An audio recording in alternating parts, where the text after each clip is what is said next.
You know? Hold on.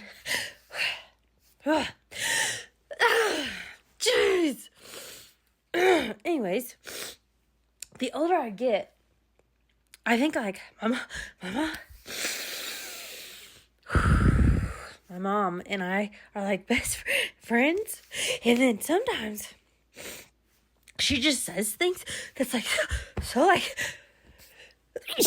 excuse me, off the wall. And I'm like, okay, listen, are we friends or are you like a hater? Like, what's the deal?